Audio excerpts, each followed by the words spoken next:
जैन साथियों, आज पार्लियामेंट के अंदर सभी दलों की मीटिंग थी। उस सर्वदलीय बैठक में मैंने अडानी के भ्रष्टाचार का मुद्दा उठाया। अडानी का भ्रष्टाचार जो पिछले 3-4 दिनों से काफी चर्चा में है। और यह भ्रष्टाचार क्या है? अडानी जो नरेंद्र मोदी जी के करीबी मित्र माने जाते हैं, जिनको मोदी सरकार ने पोर्ट दे दिया, एयरपोर्ट दे दिया, माइनिंग दे दी, जिसको मोदी सरकार ने सीमेंट की फैक्ट्रियां दे दी, जिसको मोदी सरकार ने बिजली के ठेके दे दिए, पानी के ठेके दे दिए, यानी कि सब कुछ उसके नाम पर नीलाम करते जा रहे हैं। उस अडानी ने एक ऐसा फाइनेंशियल फ्रॉड किया, एक ऐसा वित्तीय भ्रष्टाचार किया है जिसको आप सुनेंगे तो हैरान हो जाएंगे।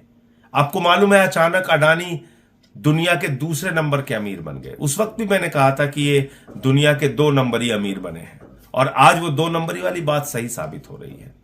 अब उनका जो अमीरों की सूची में उनका नंबर है वो लगातार गिर रहा है। वो 8वें नंबर पे पहुंच चुके हैं, क्योंकि झूठ का पहाड़ उन्होंने खड़ा किया था, क्योंकि भ्रष्टाचार की बुनियाद पर वो अमीर बने थे।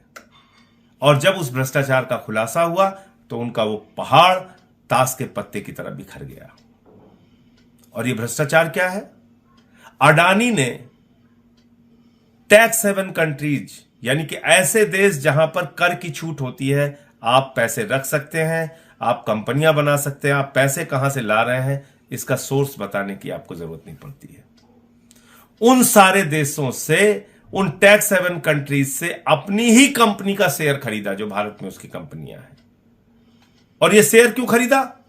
क्योंकि अपनी कंपनियों के शेयर के दाम उसको बढ़ाने थे।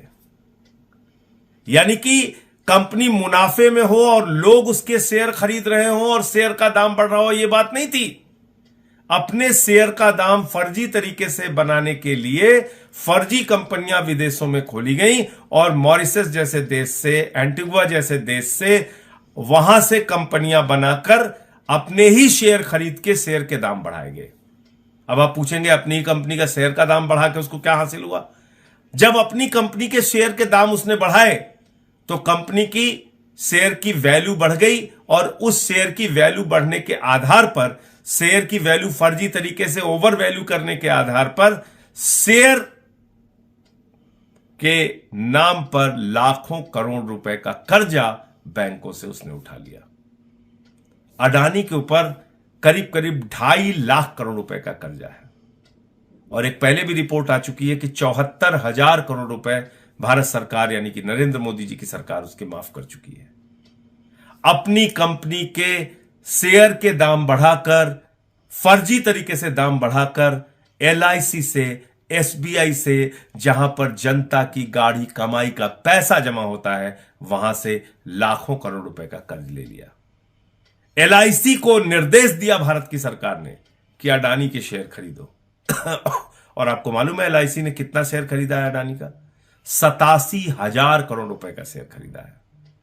इसी प्रकार से हजारों करोड़ का कर्ज SBI ने दिया है और तमाम बैंकों ने दिया है।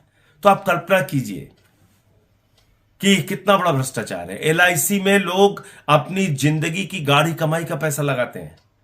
SBI में लोग अपनी जिंदगी की गाढ़ी कमाई का पैसा जमा करते हैं। क्या नारा है LIC का? जिंदगी के साथ भी और जिंदगी के बाद भी। यानी कि ईश्वर ना करे कि आपके साथ कोई दुर्घटना हो जाए तो आपके परिवार का सहारा बनेगा LIC। आपकी बेटी का सहारा, आपके बेटे का सहारा, आपके बच्चों का सहारा, आपके परिवार का सहारा बनेगा LIC। आज उस LIC को एक व्यक्ति ने डुबो दिया, अडानी ने। और अब वो क्या कह रहा है? आज बड़ा हास्यास्पद तर्क आया उसका। उसने कहा हिंडनबर्ग की रिपोर्ट राष्ट्रवाद पे हमला है। अब आप देखिए मजेदार बात।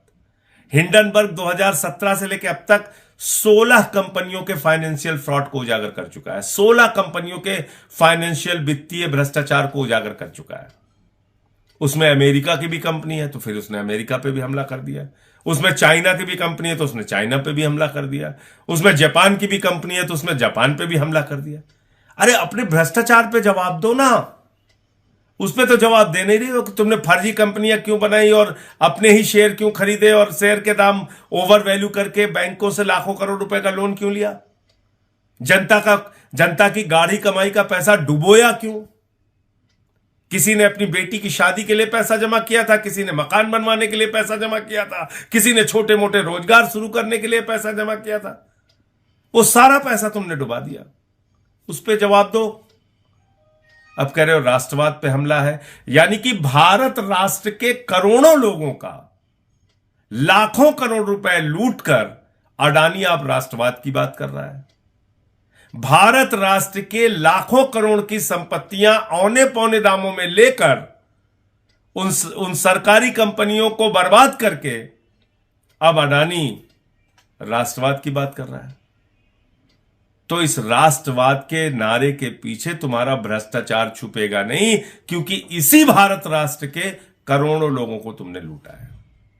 और इसलिए मैंने भारत के प्रधानमंत्री को चिट्ठी लिखी है, सेबी को चिट्ठी लिखी है, income tax department, CBI, ED सबको चिट्ठी लिखी है कि बगैर देर किए अडानी और उसके परिवार का पासपोर्ट जब्त किया जाए। क्यों?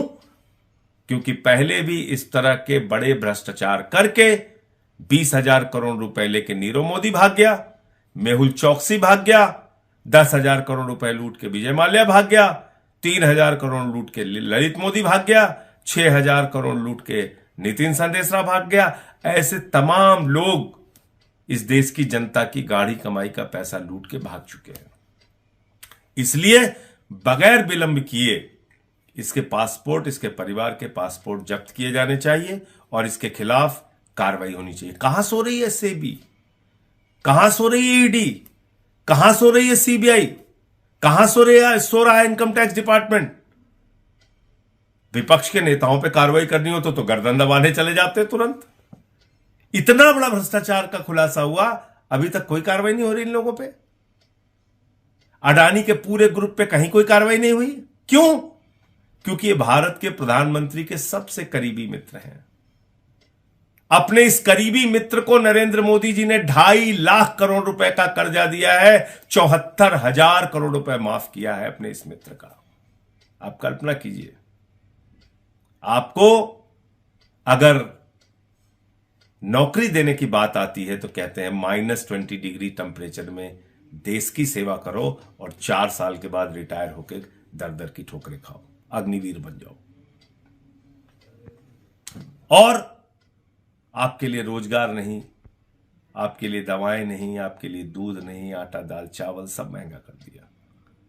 लेकिन एक अडानी के नाम पर पूरा देश गिरवी रखने को तैयार है ये सरकार। इसलिए आज मैंने सर्वदलीय बैठक में मांग की है कि इन मुद्दों के ऊपर सदन में चर्चा कराई जाए और अडानी का जो भ्रष्टाचार है उसके बारे में सरकार जवाब दे।